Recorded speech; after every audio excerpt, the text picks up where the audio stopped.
Bismillah, walhamdulillah, wassalatu wassalamu ala rasulillah, wa ala alihi wa sahbihi wa man walah, amma ba'd. Salam alaikum wa rahmatullahi wa barakatuh. Alors, je fais cette petite vidéo rapide pour réagir aux propos du frère Vincent Soleiman, waffaqahullah, suite à un tweet qu'il a fait en réaction à l'agression d'un imam par 3 clandestins algériens. Alors, je vais lire son tweet et réagir ensuite à ses propos, bi'iznillah.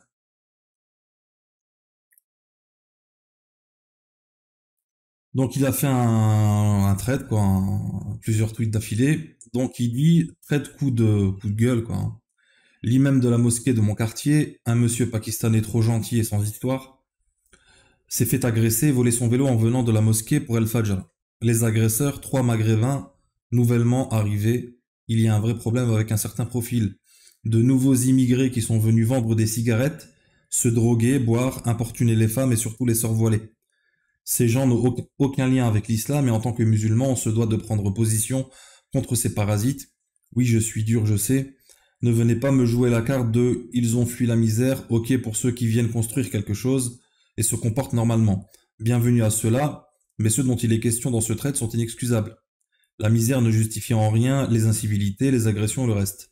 Quant aux musulmans qui les défendent, posez-vous des questions sur votre compréhension de l'islam. L'alliance et le désaveu, ça n'est pas uniquement envers le non-musulman islamophobe. Imagine un instant qu'un Omar ibn Khattab, radiyallahu anhu, tombe sur ce genre de personne, il aurait été beaucoup plus dur que moi. L'islam est un mode de vie et de pensée, pas du tribalisme. Bon, avant de réagir, de dire ce que je pense de son tweet, j'aimerais vous rappeler qu'on se doit d'être juste et de ne pas laisser les sentiments et les partis pris obscurcir notre jugement. On se doit d'être la communauté du juste milieu et de l'équité. Allah Azza wa Jalla dit Inna Allah ya'muru bil 'adli wal ihsani wa ita'i dhil qurba wa yanha 'anil fahsha'i wal munkari wal baghi ya'idhukum la'allakum tadhakkarun. Et certes, Allah vous commande l'équité, la bienfaisance et l'assistance aux proches. Et il interdit la turpitude, l'acte répréhensible et la rébellion. Il vous exhorte afin que vous vous souveniez. Et il a dit également Azza wa Jal Inna Allah ya'murukum an tu'addu al-amanati ila ahliha wa idha hakamtum bayna an-nasi an tahkumu bil 'adl. Inna Allah ni'imma ya'idhukum bih. Inna Allah kana sami'an basira. Certes, Allah vous commande de rendre les dépôts à leurs ayants droit et quand vous jugez entre des gens, de juger avec équité. Quelle bonne exhortation qu'Allah vous fait. En vérité, Allah est celui qui entend et qui voit tout. Et il a dit également Azza wa Jal وكذلك جعلناكم أمة وسطا لتكونوا شهداء على الناس ويكون الرسول عليكم شهيدا. Et il a dit également donc nous avons fait de vous une communauté de justes pour que vous soyez témoins aux gens comme le messager sera un témoin contre vous. Donc tous ces versets pour dire que le musulman se doit d'être équitable et juste dans ses jugements et dans ses avis et ne pas commettre l'injustice dans ses prises de position. Et je rappelle que je ne connais pas personnellement le frère Vincent Soleiman, que je ne connais ni sa voix ni son dogme. Donc je ne suis pas là pour le défendre, même si prendre la défense de son frère fait partie des meilleures actions, cette intervention n'est pas motivée par cela. Seuls ses propos et les réactions qu'ils ont suscitées m'intéressent. Alors j'ai vu quelques frères qui n'ont pas apprécié ces propos, qui les ont pris pour par exemple un tekfir, j'ai vu un tekfir généralisé de tous les maghrébins. Parfois même des frères dont je pense du bien, qui font partie des gens de bien, min al-haq, des gens de la vérité, de la sunna, etc. Mais moi personnellement, j'ai pas compris ces propos de la même manière. Et en toute honnêteté, j'ai l'impression de me lire en fait. Ceux qui me connaissent bien savent que j'ai déjà tenu des propos similaires, même bien plus durs, sur d'autres comptes Twitter qui sont aujourd'hui plus actifs. Alors quand il dit il y a un vrai problème avec certains profils. Donc déjà, on est tous d'accord pour dire que le fait qu'un imam, déjà le fait que n'importe qui se fasse agresser dans la rue et voler son vélo, déjà c'est inacceptable. En plus de ça, c'est un imam d'une mosquée, d'accord? Et en plus de ça, apparemment il est gentil, etc. Donc bon, même si peu importe qu'il soit gentil ou non, ça change pas le jugement, mais voilà, une personne gentille, qui plus est religieuse, un imam qui dirige la salat, il revient de la prière et on lui vole son vélo. D'accord? Il se fait agresser, on lui vole son vélo. C'est pas on lui vole son vélo, il se fait agresser. Donc là, il dit, et c'est ça qui a dérangé les gens, il y a un vrai problème avec certains profils de nouveaux immigrés qui sont venus vendre des cigarettes, se droguer, boire, importuner les femmes et surtout les sœurs voilées. Alors, en quoi ce qu'il dit est faux concrètement? Il y a bien en France un gros problème d'immigration clandestine. Les gens mélangent tout aujourd'hui. En fait, ils se sentent personnellement touchés dès qu'on parle d'immigration, dès qu'on critique l'immigration en France, certains Maghrébins, certains Français issus de l'immigration se sentent touchés, comme si on parlait d'eux. En fait, ils ont l'impression que quand on pointe du doigt l'immigration, quand on pointe du doigt un immigré, en fait, on les pointe indirectement eux du doigt.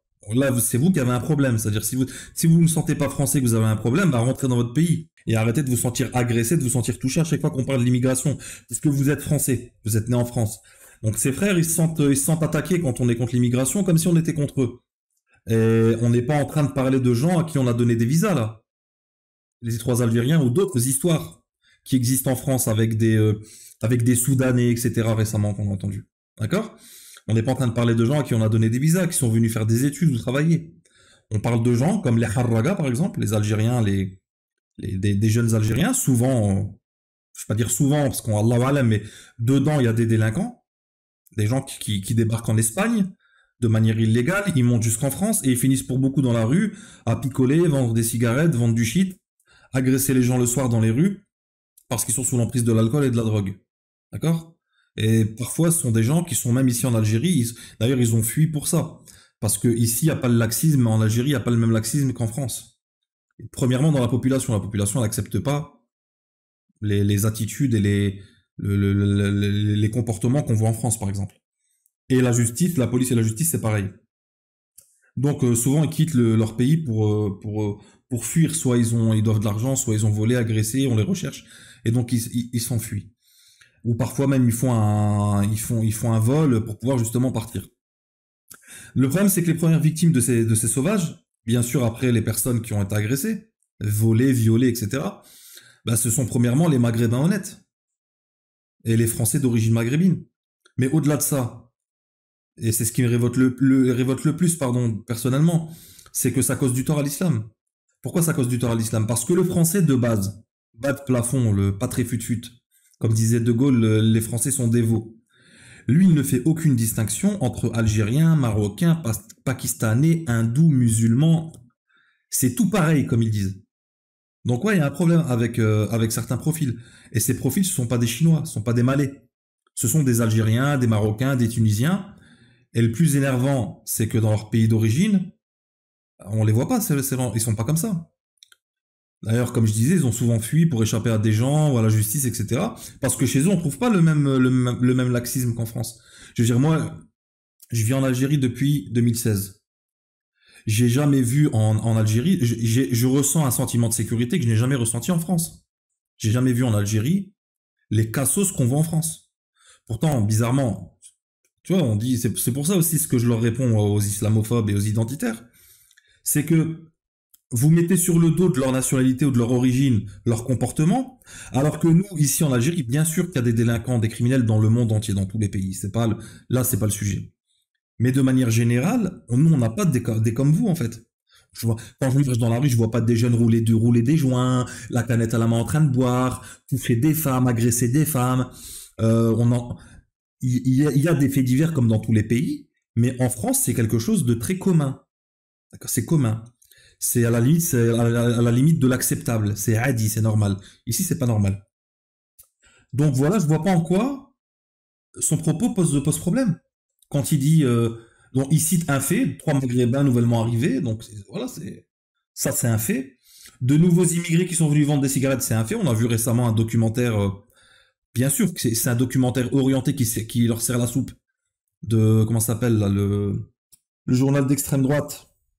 Un documentaire qui était passé sur le Livre Noir, le média de pro-Zemmour, là, d'extrême droite. Alors, bien sûr qu'il est orienté le documentaire. Mais qu'est-ce qu'on voyait? Ils interrogeaient dehors. C'était que des Arabes, que des Algériens, beaucoup d'Algériens, parce que les Algériens sont quand même les premiers à émigrer ici. Beaucoup d'étrangers, beaucoup d'Algériens. Et on voyait, qu'est-ce qu'ils faisaient? Ils vendent des cigarettes. Bien sûr, ils disent pas le reste, mais ils vendent des cigarettes. Donc vous avez quitté votre pays pour venir ici, vivre comme des clochards dans un local à 250 € par mois et vendre des cigarettes pour payer le loyer. Voilà, donc c'est un fait quand il dit ça. Et donc voilà, donc ensuite il dit, ces gens n'ont aucun lien avec l'islam et en tant que musulmans, on se doit de prendre position contre ces parasites. Oui, je sais, je suis dur. Je vois pas encore où est le problème, non, le frère est pas dur. Il a raison, en fait, ces gens n'ont aucun lien avec l'islam. les toxicos, les alcooliques, les qui passent pas une minute de leur vie le front au sol pour adorer Allah, qui sont dans le char, je veux dire à un moment donné, oui, il faut que les musulmans revoient la aqidah en fait. Les gens ont tellement été imprégnés par le irja que tout ce qui est basané, qui a un prénom méditerranéen ou un prénom arabe, c'est un musulman en fait. Non, ben non, c'est pas ça l'islam. L'islam, c'est pas ça. L'islam, ça a des limites. D'accord? L'islam, ça a des limites. Et ça, c'est un sujet sur lequel il n'y a même pas de discussion chez les anciens, chez les plus prédécesseurs. Sur le fait que d'ailleurs, c'est un sujet qui a fait beaucoup de... où certains pseudo-chouyours se sont tirés une balle dans le pied avec ce sujet. À faire toujours des mises en garde sur tout le monde pour un oui, pour un non, alors qu'eux-mêmes avaient le dogme des Jahmiya carrément. Mais pour que les gens comprennent le mot Murji'a, parce que les gens comprennent pas le Jahmiya, connaissent pas le Jahmiya. Parce qu'il y a différents groupes parmi eux, mais ceux qui disent que tant que tu dis la ilaha illallah, tant que tu dis Ana muslim, même si tu n'adores pas Allah Azza wa Jal de manière absolument, tu fais tous les péchés qui existent, puisque voilà, tu fais tout ce qui est interdit. En fait, comme il dit, t'as rien à voir avec l'islam, en fait. Dans ta vie, il n'y a rien d'islamique. Mais non, c'est des muslimines. C'est rien, faut les laisser, c'est des muslimines. Ben ça, c'est pas le dogme des gens de la sunna. Les dogmes des gens de la sunna, c'est que, bien entendu, un musulman ne sort pas de l'islam pour un péché, qu'il soit petit ou grand. Il n'y a aucun problème que les grands péchés font pas sortir de l'islam. Mais à la base, il faut que déjà la personne, elle soit musulmane. Si la personne, elle est musulmane, elle fait salat, et elle fait un péché, on aurait dit, voilà, un frère, il a déraillé, il a agressé quelqu'un. Est-ce que cette agression le fait sortir de l'islam? Non, ça ne le fait pas sortir de l'islam. Et là, on aborde un autre sujet, de faire le rappel, de rappeler la crainte d'Allah, qu'il faut pas agresser les gens, la gravité de semer la corruption sur terre. Pas la corruption au sens qu'on l'entend aujourd'hui en France. Bref. Donc je vois pas, moi, où est le problème. Il a raison, il n'a aucun lien avec l'islam. Certains l'ont accusé de faire le takfir de tous les maghrébins ou tous les clandestins. Mais là, les frères, excusez-moi, vous exagérez. Il parle d'un certain type de profil. D'accord? Avec un certain profil, il dit. Il parle d'un certain type de profil. Et dont vous-même, je suis sûr que vous les considérez pas muslimines. Donc la règle des Mourjias en France, du maghrébin égale musulman. Ben non, je suis désolé. Ça, c'est faux, c'est une fausse règle. Bien entendu, les gens de science ont expliqué que dans un pays à majorité musulmane, où la majorité sont musulmans, le jugement des gens, c'est l'islam. Pas comme certains égarés ont dit que la base des gens, c'est le kufr. D'accord? Comme les Khawarij contemporains disent. Bien entendu que dans ces pays, mais dans des pays comme la France, où la majorité sont des kofars, où beaucoup de l'immigration sont pas dans le din, sont loin du din, dans le kufr même. C'est pas la base. Le maghrébin, c'est un musulman. Moi, si je croise un maghrébin en France, que je vois des signes en lui de l'islam, il me passe le salam, je vois en lui des traces de la prosternation, ou son vêtement m'indique que c'est quelqu'un qui pratique l'islam. Pas qu'il y ait un vêtement islamique, bien sûr, mais ce sont des signes qui montrent qu'il donne un intérêt à la religion.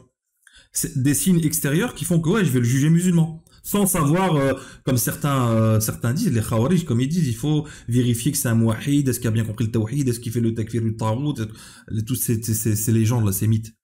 Donc oui, mais un maghrébin qui est, à chaque fois que je le vois, il est alcoolisé, drogué, il s'enlève pas, il y a rien à voir avec l'islam en fait. Quand je le vois, c'est-à-dire qu'en gros, s'il n'était pas maghrébin en fait, ça me rappellerait rien de l'islam. Bah, je suis désolé, le Maghreb n'est pas égal à l'islam. Donc cette règle du maghrébin égal musulman, particulièrement en France, faut arrêter avec ça. Il faut arrêter. Ouais, le maghrébin du Maghreb.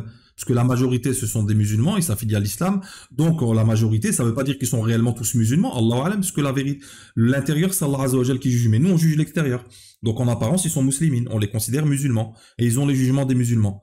Mais de dire, comme j'ai vu, ouais, il fait le takfir carrément de tous les maghrébins, ça, c'est du, les frères, rappelez-vous les versets que j'ai cités au début, c'est du dhulm, ce que vous faites. Quand vous dites qu'il fait le takfir, vous l'accusez de faire le takfir de tous les maghrébins, c'est du dhulm de dire ça. Donc voilà, donc quelqu'un qui adore pas Allah, qui passe sa vie dans tout sauf l'islam, qui commet tous les péchés permis, où vous avez appris où que la base chez eux c'est l'islam. Ensuite, le pire c'est que le frère l'a dit qu'il ne parlait pas de leur takfir. Vous voyez, il a été gentil. Il a juste dit qu'ils n'ont rien à voir avec l'islam. C'est-à-dire que normalement on doit avoir le bon soupçon. C'est-à-dire que selon ce qu'ils montrent, leurs actes n'ont rien à voir avec l'islam. Donc quand un frère dit ça, on trouve le bon soupçon, on se dit bon, ce qu'il a voulu dire, c'est pas ça. Peut-être qu'il a voulu dire autre chose quand il dit ils n'ont rien à voir avec l'islam. Ensuite, lorsqu'il dit ces gens n'ont aucun lien avec l'islam et en tant que musulmans, on se doit de prendre position contre ces parasites. Oui, je suis dur, je sais. Je ne vois pas encore où est le problème. Il a raison, ces gens n'ont aucun lien avec l'islam. Certains l'ont accusé de faire le takfir de tous les maghrébins, de tous les clandestins. Mais là, vous exagérez, les frères. Il parle d'un certain type de profil, lui-même il dit dans son tweet. Donc vous-même, je suis sûr que vous les considérez pas musulmans. La règle des mourjias en France du maghrébin égale musulman. Non, je suis désolé. Quelqu'un qui n'adore pas Allah passe sa vie dans tout sauf l'islam et commet tous les péchés permis. Ou vous avez appris que la base chez eux, c'est l'islam. Oui, quand vous allez au bled, la majorité sont musulmans en apparence. On juge, ils ont jugement de l'islam jusqu'à preuve du contraire. Mais les racailles qui passent leur vie dans tout ce qu'Allah interdit et qui posent pas leur front au sol, dans quel texte vous avez vu qu'ils sont musulmans? Juste parce qu'ils ont un prénom maghrébin. En plus, c'est un sujet sur lequel il n'y a même pas de discussion. Il faut les anciens. Combien le ijma' y a été cité que quelqu'un qui n'adore pas Allah, il délaisse les adorations d'Allah, l'adoration d'Allah, même si ici, lui, il parle pas de ça dans le tweet. Mais je fais un rappel sur le sujet. Quelqu'un qui n'adore pas Allah, et en plus il commet tous les péchés permis, c'est quoi son lien avec l'islam? À quel moment il est musulman, en fait? À quel moment il est musulman? Parce que de temps en temps, il va dire, ouais, la ilaha illallah. Ou quand il s'énerve, il va dire Allahu Akbar. La ilaha illallah, la parole, elle a des conditions, elle a des conditions. La première condition, c'est la sincérité. Et elle a des dents aussi, cette clé de la ilaha illallah. Il faut la mettre en application. Tu unifies Allah comment? En poignardant des gens, en agressant des gens, en leur volant leur vélo. Donc il faut arrêter avec ça de maghrébin égale musulman. Le frère, il dit, le pire c'est que le frère a dit qu'il parlait même pas de leur takfir. Vous voyez, il a été gentil. Il a juste dit qu'ils n'ont rien à voir avec l'islam. C'est-à-dire selon ce qu'ils montrent de leurs actes. Donc je vous rappelle quand même le bon soupçon, les frères. Quand quelqu'un dit quelque chose, quand un frère dit quelque chose, qu'on ait le bon soupçon envers lui et qu'on ne l'interprète pas de la plus mauvaise des manières. Donc quand il dit qu'ils n'ont rien à voir avec l'islam, moi j'ai compris que leurs actes n'ont rien à voir avec l'islam. Et ouais, effectivement, il y a des convertis. Parce que j'ai vu beaucoup de gens qui l'ont attaqué. Ouais, converti, c'est quoi la jahiliya, subhanallah, maghrébin contre converti. Wallah, vous faites pitié. Et ouais, il y a des convertis complexés qui rêveraient d'être des maghrébins. Peut-être pour le mariage, ou en quête de crédibilité islamique. Mais ce complexe d'infériorité, il ne se trouve pas chez tous les convertis, subhanallah. La ruse de Shaitan pour empêcher l'universalisme de cette religion de réunir les gens. Diviser pour mieux régner. Je suis sûr que les fréquentations du frère, tous les frères qu'il fréquente sont des maghrébins et pas des convertis. Donc lui faire ce procès de dire que c'est parce que c'est un converti que maghrébin, non, puisque moi je suis algérien, je suis maghrébin et je dis la même chose que lui. Pourquoi quand c'est un peu comme par exemple quand le juif fait une critique sur les juifs, il a le droit parce qu'il est juif, mais quand c'est pas un juif, c'est un antisémite. C'est exactement le même. Vous appliquez le même concept aux frères en fait. Et puis surtout, j'ai envie de vous dire que si vous voulez arrêter de souffrir de cette délinquance, du comportement de certains clandestins, du comportement de certains maghrébins, de toutes ces racailles et tous ces voyous des quartiers, si vous voulez arrêter qu'on vous amalgame, si vous voulez qu'on arrête de vous amalgamer avec eux, eh ben, il faut que vous commenciez à les dénoncer. C'est-à-dire que il faut que les frères, les musulmines, doivent être les premiers normalement sur ce terrain. De pointer du doigt, de condamner, d'agir avec la langue, en écrivant avec la langue, et s'ils peuvent même avec la main, d'empêcher ces nuisibles de nuire. Parce qu'ils ne nuisent pas qu'à eux-mêmes, si seulement ils se nuisent à eux-mêmes. C'est leur problème, ils vont en prison, l'État après se débrouille avec eux, mais ils nous nuisent à nous, ils nous font du mal à nous, c'est vrai, des fois ils agressent des gens, des fois ils agressent des sœurs, et ils nous font du mal à nous, à notre image, aux musulmines de France, qu'on amalgame avec ces gens-là. Bref, tout ça pour vous dire de pas tomber dans la fitna, de pas s'attaquer à un frère comme ça parce qu'il a osé prononcer une parole de vérité, en l'accusant d'intention qui n'a d'ailleurs pas dévoilé, qui serait une attaque visant tous les maghrébins. Tout ça s'arrangera quand vous aurez compris que votre identité c'est l'islam et non pas la couleur d'un drapeau ou le nom d'un pays. Alors j'en profite également pour vous parler du serveur Discord que j'ai créé récemment. Donc c'est un serveur avec plusieurs salons, j'en ai pas fait énormément parce que j'aime pas trop, vous savez, les serveurs où il y a plein de salons, on n'y comprend rien, il y a trop de notifications, j'essaie de faire quelque chose de plus où ce sera plus épuré. Je vais éviter de coter tout le monde, en fait, de notifier tout le monde pour la moindre information. Ce sera uniquement pour les lives et pour les discussions les discussions sur Discord. Donc j'ai créé ici un salon pour partager en fait sur le sujet du dogme, de la aqida, donc des paroles de salaf, d'imams, etc. sur tous les sujets qui touchent au dogme. Ici, il y aura un salon avec des fatawas, donc ce sera des fatawas sur plusieurs sujets. Ici, ressources et PDF, donc des partages de livres sur le tawhid, sur la aqida, etc. Donc pour l'instant, il y en a deux, j'en ai plein d'autres, mais pour éviter de spammer, de publier, j'en publierai un de temps en temps. Ici, donc toutes les vidéos que je poste sur YouTube, elles seront disponibles ici. Ici, Twitter, donc les tweets que je fais, ils sont postés automatiquement ici pour ceux qui veulent, par exemple, qui suivent pas sur Twitter ou qui sont pas souvent sur Twitter, mais qui veulent peut-être voir un sujet, participer à une conversation sur Twitter. Ici, donc publications et fils, on retrouve, ici, tout un tas de publications qu'il y aura. Donc là, c'est un premier post, fatwa lié au sujet qui pose problème aux gens. Donc c'est des traductions de fatwa de ulama sur la manière dont on réunit certains versets à hadith qui peuvent pour certains poser problème en apparence, qui peuvent être en apparence contradictoires mais qui ne le sont pas. Donc j'ai posté l'introduction, j'en ai posté 2 déjà, et puis il y aura les autres qui viendront Inch'Allah, donc ça permet de suivre, on peut suivre ici le post, et voilà. Donc ici discussion générale, donc c'est pour les frères ici. Alors je tiens à préciser que il y a 2 rôles sur le Discord, il y a frères et sœurs. Les sœurs, les frères ont accès à tous les salons, comme les sœurs, mis à part pour le salon vocal. Il n'y a que les sœurs peuvent écouter, mais elles ne peuvent pas participer, parce que j'ai pas fait un Discord pour que ce soit un lieu de fitna. Donc voilà, donc ce sera... Inch'Allah, il n'y aura pas de problème, comme on peut voir sur certains Discord, qui peuvent poser problème parce que les frères et les sœurs parlent ensemble, normal en fait, comme si c'était c'est le marché, quoi. Et puis à la fin, on se plaint que ça part en privé et que ça commence à blablater et partir en vrille.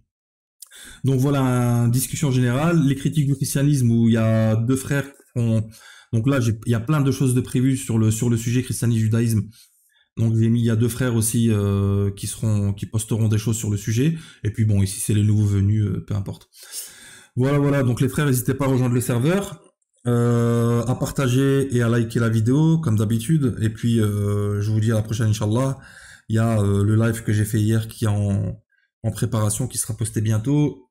Et je vous rappelle également que le live de demain, donc aujourd'hui on est jeudi, donc le live de demain vendredi, Inch'Allah, à 21h, 21h30 sera annoncé sur le Discord.